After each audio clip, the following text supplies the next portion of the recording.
So, all right. So welcome everybody to this one of our face-to-face programs. I'm really excited to have Bob Jolley here with us. I met Bob when he was helping us throw hay bales and didn't know anything about the work he does. And he's got quite a career and has been volunteering with the Red Cross for about 4.5 years. He'll tell you way more about himself than I could do that. But thank you, Bob, for so much for putting this talk together. We're really glad to have you here. Go ahead. Thanks. Glad to be here and glad to see that there are at least some of you who have an interest in Red Cross. As Amy mentioned, by background, I am a social worker, trained and then taught social work at the University of New Hampshire for over 30 years, retired 8 years ago or so, and decided there was a need for other things to do besides the gardening that Susan mentioned a bit earlier, and got involved initially in Massachusetts with Red Cross, specifically responding to disasters, and have continued that work in New Hampshire over the past about 3 years. You'll notice that I've mentioned here disaster response to volunteering, and my name and contact information is on this first slide. It'll also be on the last slide in case folks are interested in getting in touch with me. By way of introduction, I will share a few slides about the context and history of Red Cross, which many of you may be familiar with, but then move on fairly quickly to talk specifically about disaster response. So with that, let's move on. Many folks think it was Clara Barton who started the Red Cross. She didn't. The Red Cross movement started in Italy in 1859, and shortly thereafter, Clara Barton was herself involved in Civil War nursing.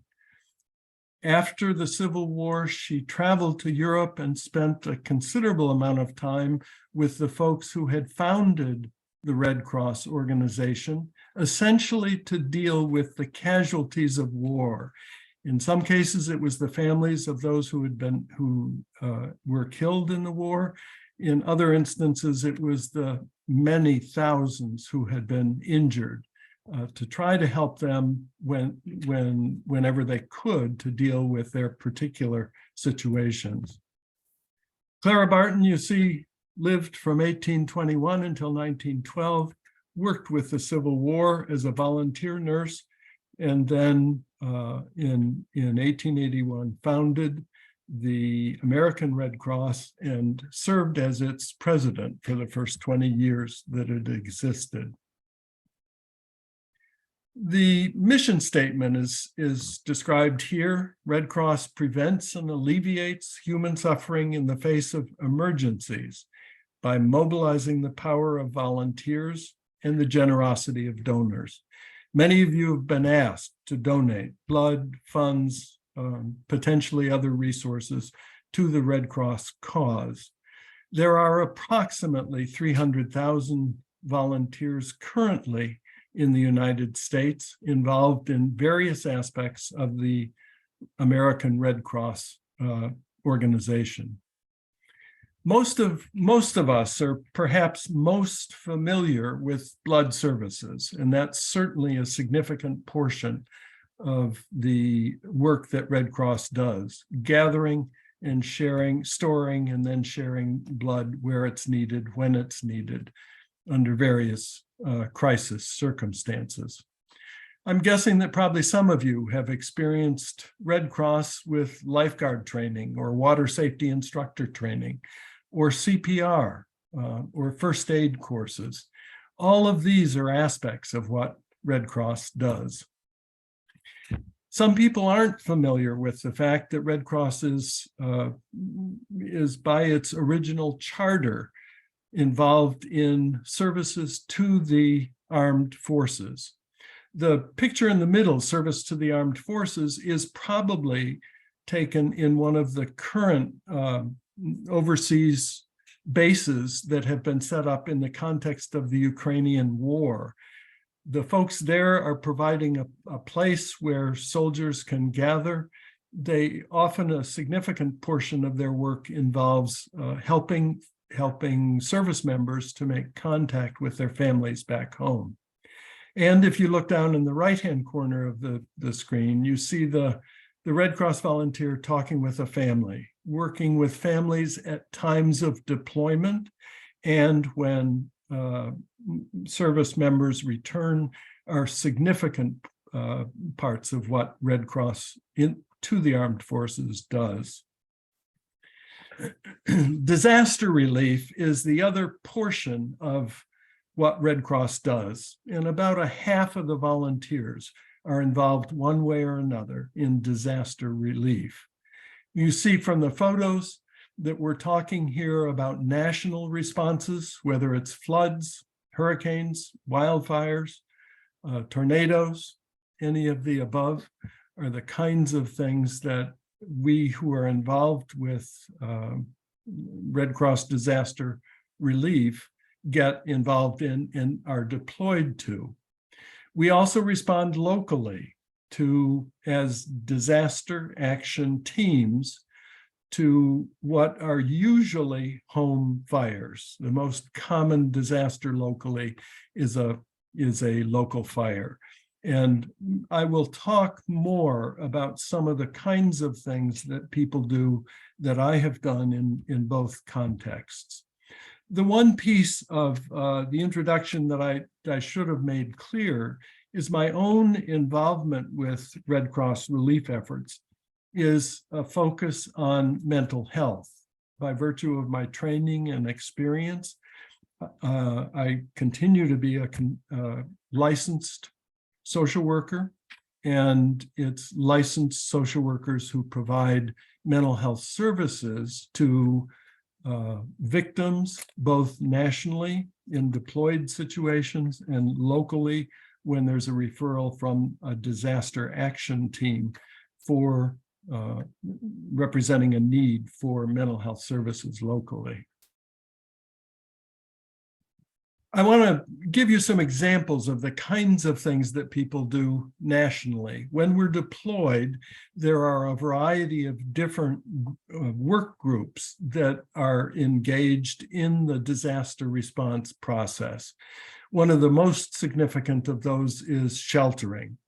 That is essentially developing a temporary, safe, and comforting place where victims of disaster can go.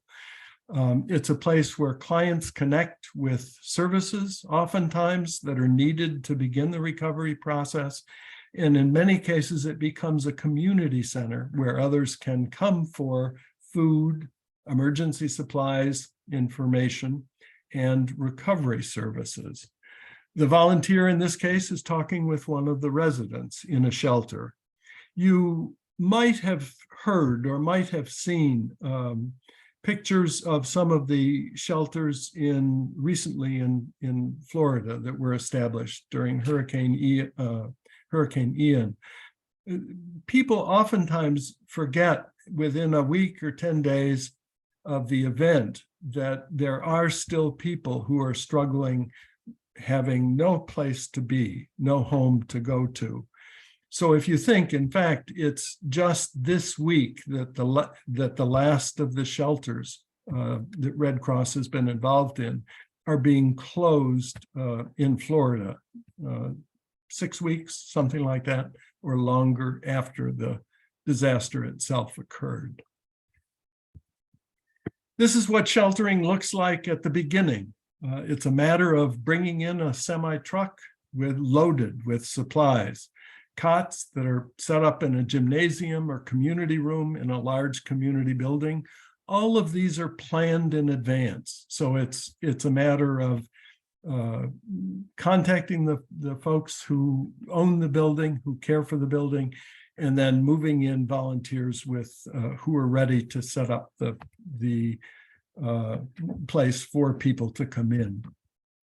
Obviously, this is not that particular gymnasium that we're looking at, and granted, the picture looks a little staged, I have to admit. But this gives you an idea of what a shelter looks like.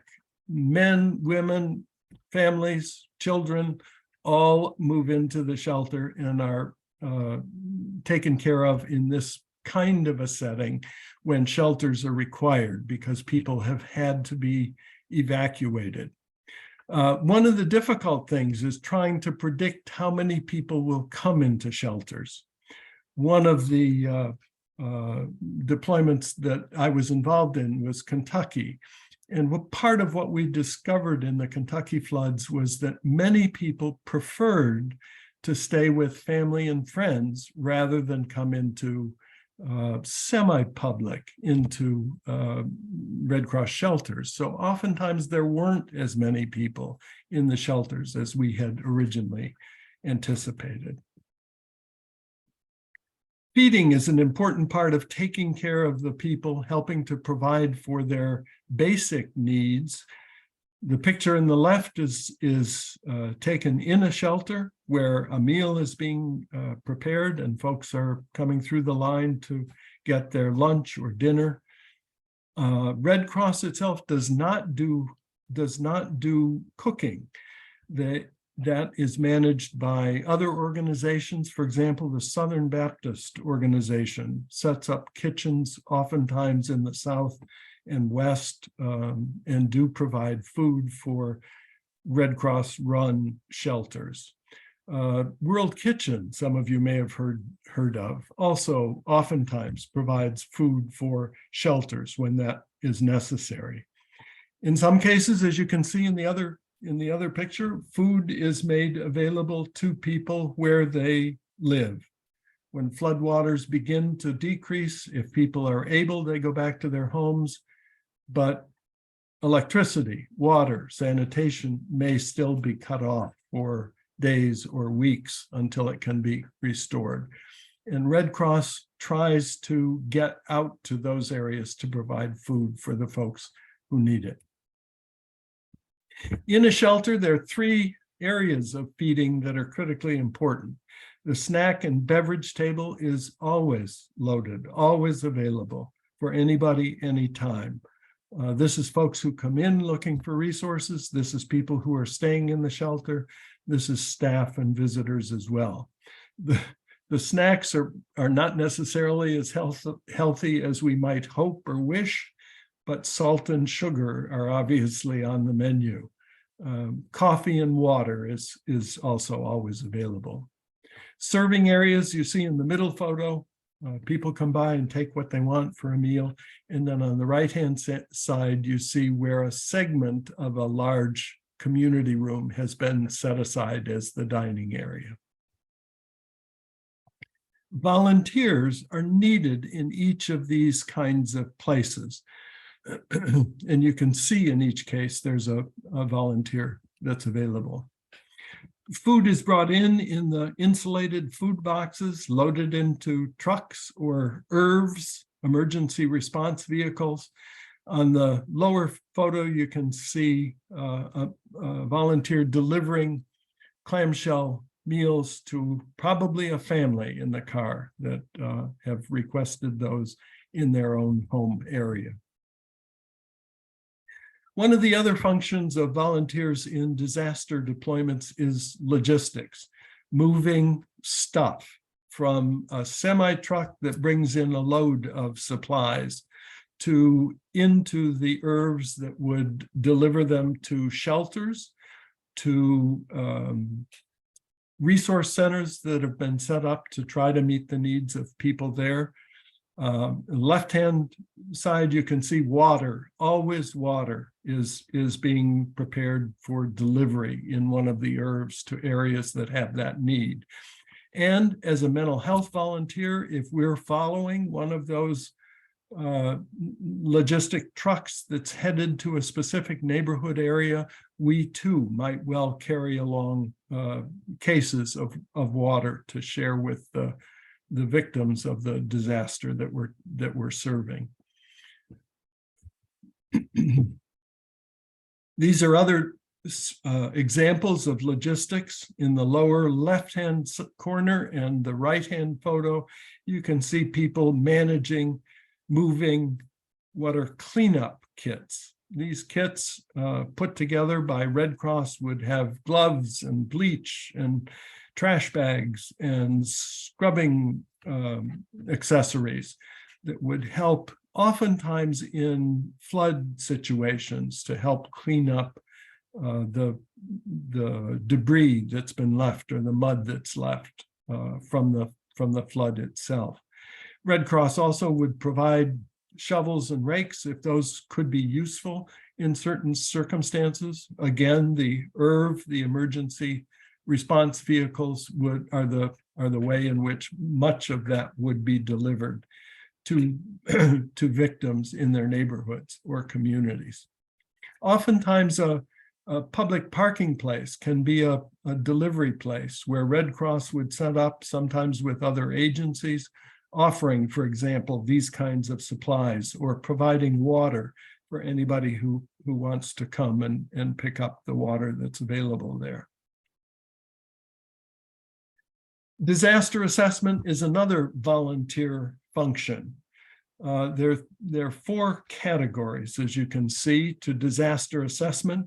Once the floodwaters begin to recede, once the storm calms down, once the hurricane or tornado has blown through, Red Cross disaster assessment workers reach out into these neighborhoods to do a visual assessment of the damage.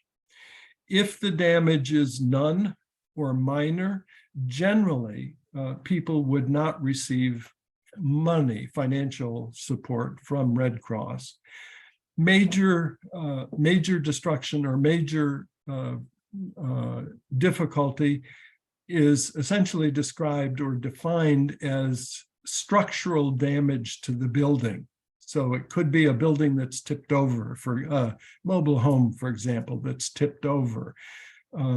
Recently, in the windy snowstorms that we had in our area, there were 2 cases that were opened because trees had fallen on the roofs of people in their homes, and there was significant enough damage that it was structural damage to the roof of the house.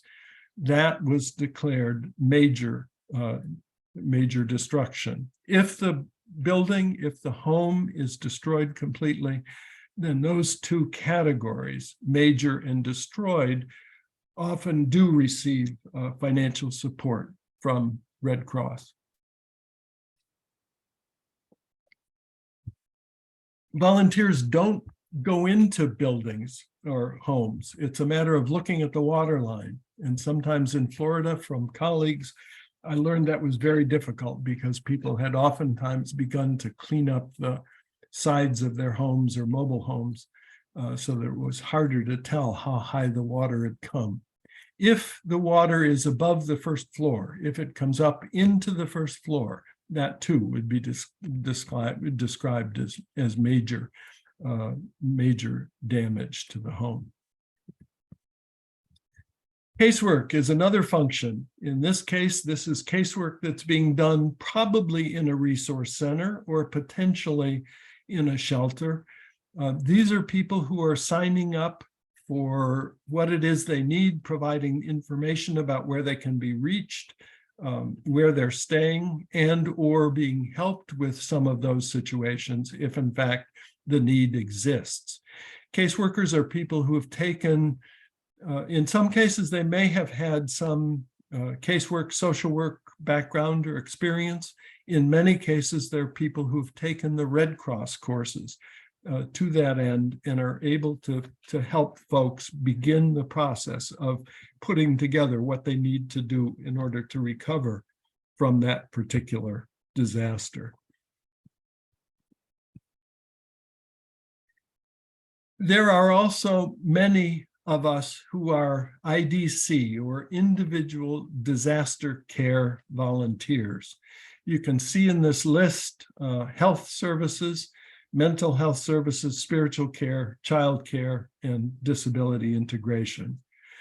3 of these require current licenses in order to be volunteers with Red Cross in this area. Disaster health services, for example, are people who may be EMTs or physician's assistants or physicians or people who have nursing background and experience. In social work, similarly, it's people who are social workers, psychologists, psychiatrists, family and marital therapy, people who are licensed. And similarly with licensed childcare, it's relatively rare to see childcare in a shelter setting, but occasionally that does occur. 4 years ago, when I was in California with the wildfires in Paradise that resulted in the death of about 84 people, we did have licensed childcare taking care of children of people who were trying to work at beginning to put their lives back together. Our meetings may occur in shelters, or it may be an outreach effort, or the mental health volunteers and health services volunteers may itinerate from shelter to shelter. In New Mexico, for example, where I served with the wildfires back in May of 22, this past summer, there were nurses and social workers traveling together, mental health folks traveling together to visit the several shelters that were set up and meet with and talk with anybody that had a concern. In some ways, it's a matter of walking through the shelter itself to ask people how they're doing, and in some cases spend considerable amount of time with those folks if the need exists. What we do with mental health and what volunteers generally working in sheltering situations are trained to do is what Red Cross calls psychological first aid. It's not therapy, it's not long-term, it's essentially the practice of recognizing and responding to people who are experiencing disaster-related stress. There are 3 kinds of things that we look at. How is the person reacting to this particular situation? Is he or she seeming to be able to manage okay? Are they able to think clearly? Can they begin to put their plans together for next steps in the process of recovery? Have they been able to address their anguish or their sadness about what they've lost in reasonable kinds of ways? It's a matter of looking at risks. And what might the risks be? A single elderly person living in a home is at risk because they're likely to have less contact, less support from family, and in some cases from other folks in the community. Another risk is a family that's just recently separated or had physical difficulties, as well as the current situation they're struggling with. Another risk is being elderly. In this day and age, oftentimes it's much more difficult for elderly to get their needs met when they don't have the resources to get around quickly and easily. And third, it's a matter of looking at or exploring the resilience or coping possibilities that a particular individual or family would have. A family with many supports, a family with family members nearby that they can count on, a family that has a job that they can go to, that has a family that has insurance, for example. All of those would be positive resilience coping factors that are taken into consideration when we're doing an assessment of the clients that we're working with. I can say more about that and my involvement with that later if there's interest, but let me move on for now. Locally, there are disaster action teams in New Hampshire, 7 different disaster action teams that respond primarily to home fires. I say home fires, occasionally it's a multifamily fire, as this situation would appear to be. That's less common. It occurs most often in the cities in our area, Manchester, Laconia, for example. One of the other areas that's particularly vulnerable are mobile home parks. Those seem to catch fire more frequently, and oftentimes are seriously damaged in a very short period of time. You can see the closest DAT team to us is in Conway, and in fact, Tamworth is among those that the cities and towns that the Conway DAT team responds to. My own involvement has been in Laconia, partly because they needed members when I became available in New Hampshire, and once I've established that relationship, I've stayed with that particular team. You think about the times in between these disasters, these fires, which Red Cross refers to as blue sky times. These are times when volunteers take care of, make sure that other supplies and emergency supplies are available. For example, there's one of those IRV trucks in each of the states in the northeast region of Red Cross responsibility. One in Maine, one in New Hampshire, one in Vermont. There are 36 shelter trailers scattered around the 3-state region. Shelter trailers are those that would contain the cots and blankets and tables and chairs and other things that would be necessary to completely set up and establish a shelter, were that to be necessary in our area. Occasionally, some of these supplies that are prepared may be drawn off to meet other needs. For example, the herbs did travel to New York City a year ago during the Ida floods, hurricane that came through, and then the floods that followed.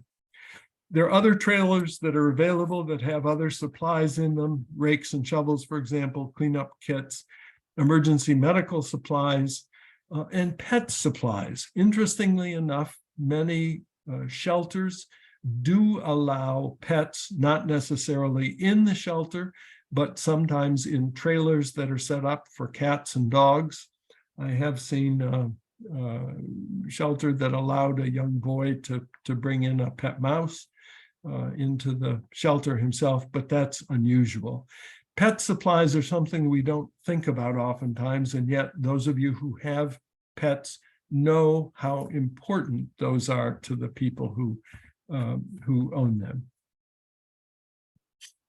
Home fire response generally occurs quickly. That's the way it's intended to work. It's a matter of connecting with people to meet their immediate needs, whether it's water, whether it's a blanket, to cover up the jammies they came out of the house with in the middle of the night when the fire occurred, and to provide a portion of funding that's intended to help get them through the day or 2 or 3 immediately following the disaster. Think of people who have absolutely nothing because their house was completely destroyed. They may need basic clothing items. They may need to provide food. They may need for themselves and the family a place to stay. And the relatively small amount of funds that Red Cross provides is intended to get them through that first day or 2 while family and community organizations are beginning to get their acts together to provide assistance to the people who need it. In this case, you see volunteers who are delivering comfort kits. Comfort kits contain, if I could, I'd ask you what you think those things contain. Think of all the things you need in the bathroom that have either been destroyed or impacted by the smoke in a fire situation. Combs, toothbrush, toothpaste, soap, shampoo, those kinds of things are the kinds of things that are provided in each of the comfort kits. Blankets and sometimes clothing are also available for people. Whether these folks came with their comfort pants on or whether they got those from Red Cross shelter is hard to tell for sure. Sometimes those kinds of things are also available. In our community, to give you a little more detail of how Red Cross works locally in response to disasters, there are about 250 chapters nationwide of the Red Cross that works to alleviate the suffering that people experience every day, almost in every community in the United States. In the past 2 years in northern New England, Maine, New Hampshire, and Vermont, we've opened almost 2,000 cases, 1,000 cases a year, and most of those are home fires. Others, for example, some of you may recall the airplane crash in Guilford earlier last year, in the fall of last year, was another one of those kinds of situations that was not specifically a fire, but did result in a fire in the area that we're talking about. Recently, as I mentioned, here in our area, there were 2 tree situations that fell on roofs of people's homes and did sufficient damage that they were told by the fire departments that they should not stay in those homes. Red Cross also puts smoke and CO detectors in homes when that's requested. There are 576, and under ordinary circumstances, in other words, if it weren't for COVID over the past 2 years, that number would probably be 3 or 4 times what it is here in this case. Disaster support has provided opportunities for a total of about 1,680 volunteers to give back to their neighborhoods and communities in Maine, New Hampshire, and Vermont. And the immediate assistance that's provided totally for those approximately 2,000 cases is about $1,300,000, approximately $650 per case.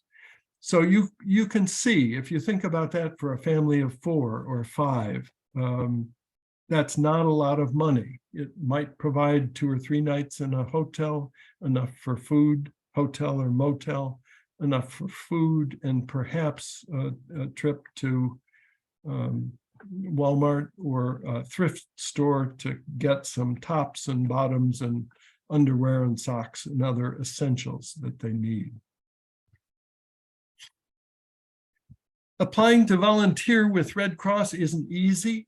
When I put this slide in, I decided that it was worth encouraging people who might be interested to consider volunteering for the Red Cross.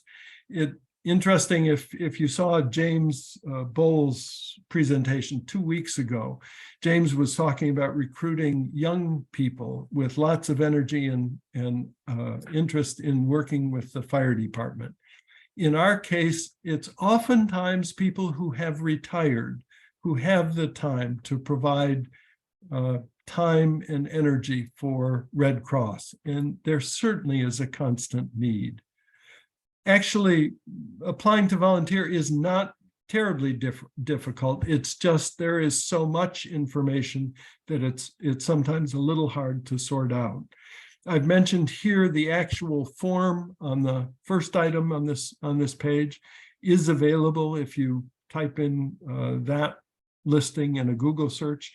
And the last one provides an application online. It asks you to put in your zip code, and you will eventually get through that connection a listing of all kinds of opportunities that are available. For me, it's been difficult at times to deal with the realities that people are facing. On the other hand, it's very satisfying to be able to provide comfort, to be able to provide a compassionate listener to folks who are struggling with some of the remnants of the disaster that they have experienced. In the context of talking about applying, I've included here my name and my cell phone, as well as my Red Cross email information. If you have questions, or if you get bogged down trying to apply and you have questions about Red Cross or about the kinds of things that I've talked about here, please do feel free to give me a call or send me an email. Let me stop there and ask if there are any questions that folks have. Hey, Bob, could you take that picture down now and we'll just have our faces? Yes, that means I need to stop sharing. There you go. Perfect. That's it. Exactly.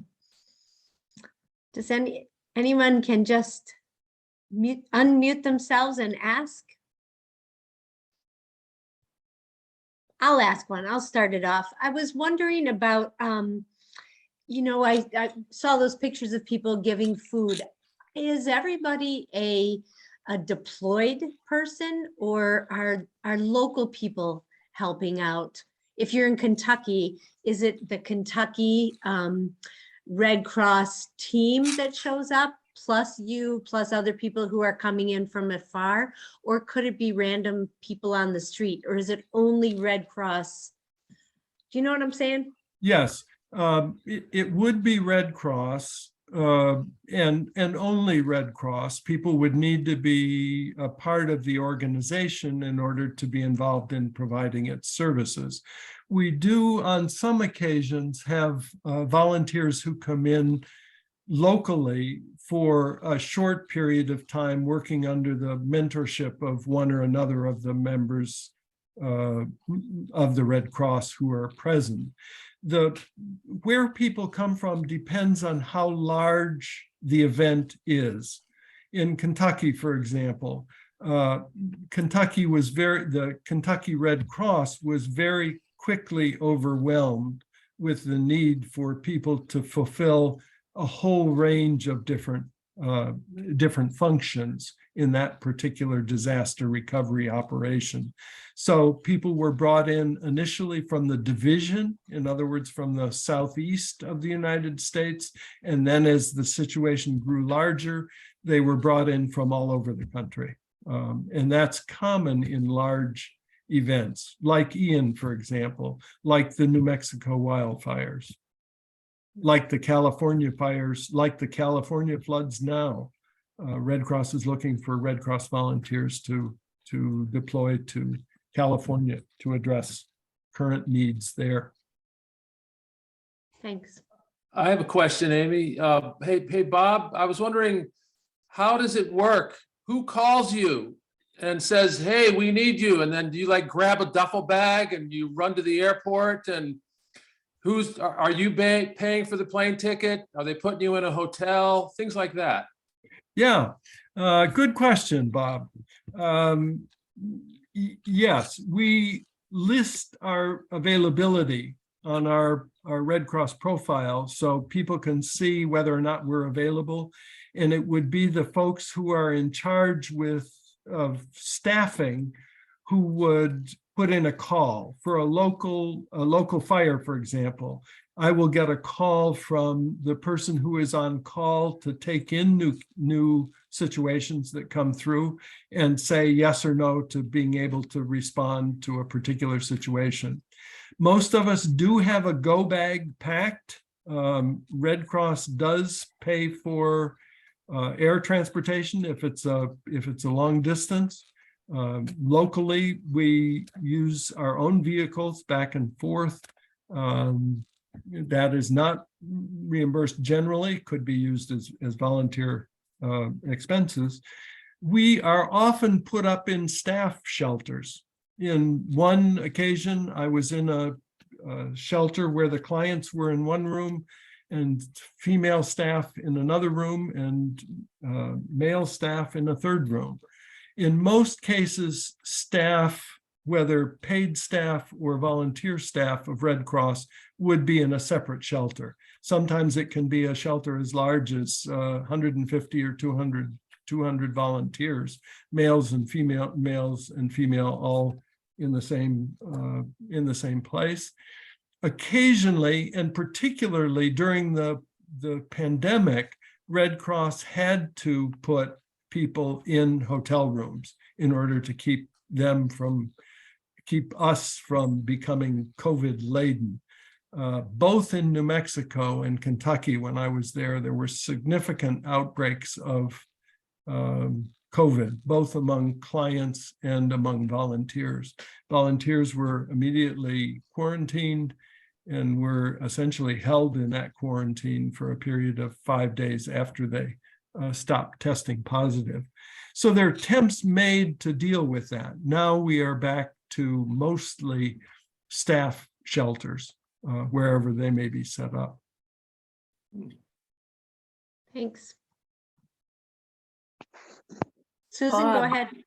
Okay, Bob, it must be really upsetting sometimes to deal with people who have just been through these incredible traumas. And I wonder how you deal with it. And, you know, when you come home, can you just sort of say, well, that was my job, or what stays with you?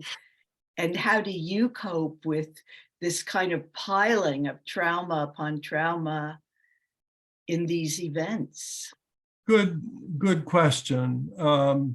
And the answer is there are a variety of ways that we deal with that. You are absolutely correct that some of the horrific stories we hear are really almost overwhelming. The one that comes to mind is a woman who was trapped in the Kentucky floods between a large piece of furniture and the edge of a building for over 3 hours, with the water coming up to her chin and then dropping off a bit and coming up again, and then finally receding before she was set free. She was having a very difficult time, and it was very difficult to hear her tell her story. And yet it was absolutely essential for her to be able to do that. One of the ways that we deal with it, oftentimes, in fact, in most cases, we work as a team of 2 or sometimes more than 2, providing these kinds of services. Traveling to and from that situation, for example, is a time when we often do a bit of debriefing ourselves. Red Cross does provide opportunities to do debriefing. So when we're dealing with deaths, for example, it's a specific team comprised of health services, mental health services, and spiritual care services. And the group of us who are providing that kind of support would meet on a regular basis ourselves, essentially to do some debriefing, to help us get through this so that we can manage it again. I also do talk with colleagues, and when I get home, to some extent with family members, about the kinds of stress that I've seen and experienced. Part of the role of mental health is not only dealing with clients, but I think I mentioned also dealing with staff members and ourselves to try to maintain reasonable quality of health and mental health care for the folks that are doing the service providing. Sometimes it's very difficult.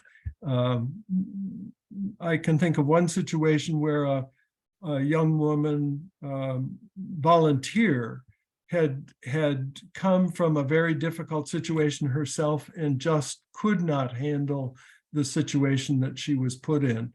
Trying to counsel her, trying to work with her wasn't working, and it was essentially a decision that I ended up making, that she needed to be sent home with support, so that another volunteer did go with her when she was sent home as a volunteer.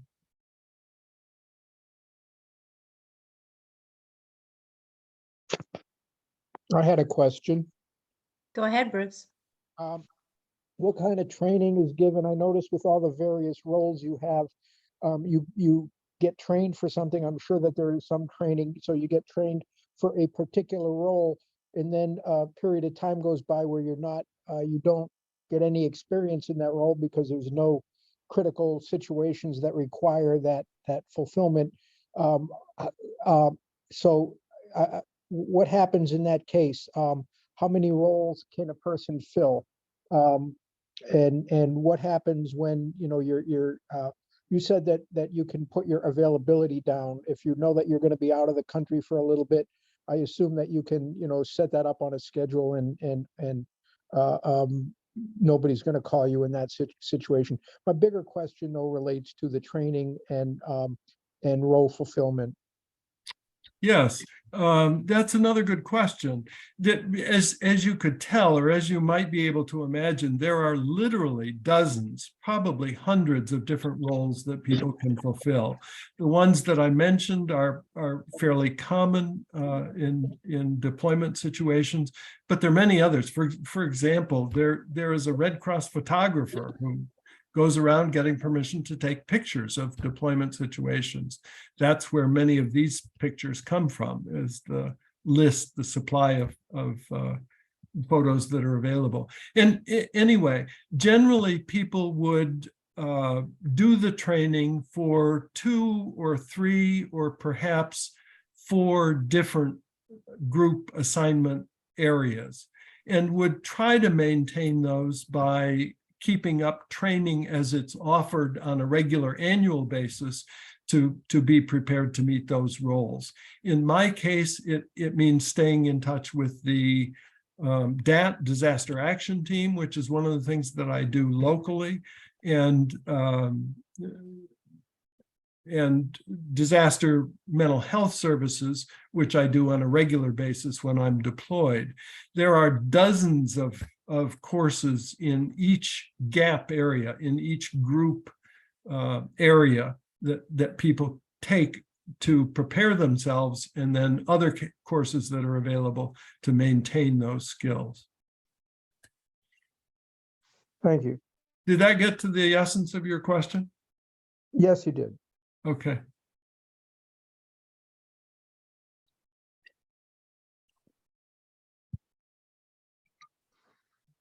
Kit, you got your picture on. Does that mean you have a question you want to ask? Are you just waving hello? Just a greeting from the neighbors, that's all. There you go. I just wanted Bob to know that I was actually here.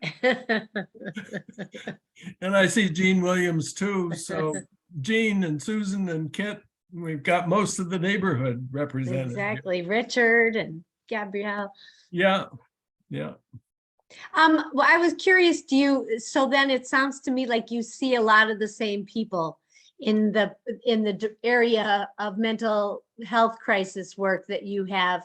You must travel with and see many people over and over again and have relationships with them. Is that kind of true? Yes, that's quite true. In fact, I look forward to serving with some of the folks that I've met from all over the country. And it's often at large deployments that many of us would be there. The deployment timeframes are essentially 10 days to 2 weeks. That's the amount of time that each volunteer puts in.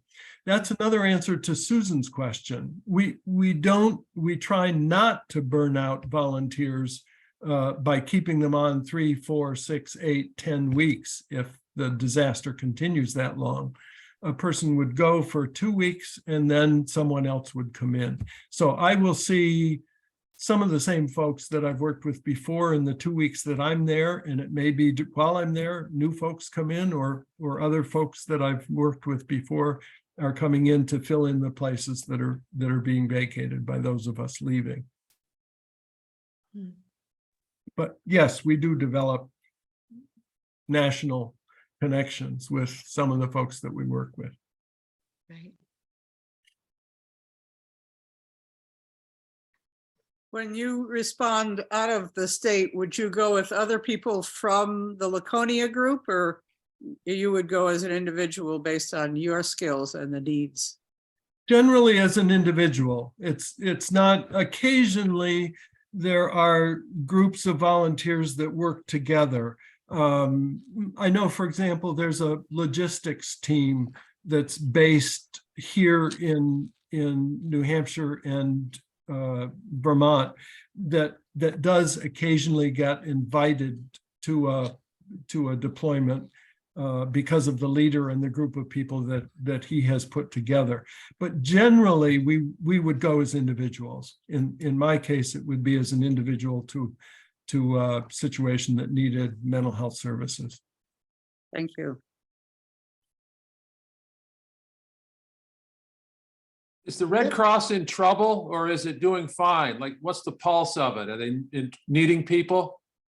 Red Cross always needs people on both sides on both the blood services side and on the disaster services side. There always is a need for new volunteers. I heard recently, someone mentioned a statistic they'd heard or read someplace that volunteers usually last about 7 years. Obviously, that's considerable turnover if you think about people starting out and then in 7 years moving on to other things. I know people who've been with Red Cross for 20, 30, 40 years. In fact, one of the other programs that I'm personally involved with is a phone call-in center, nationally based, manned by volunteers, Red Cross volunteers.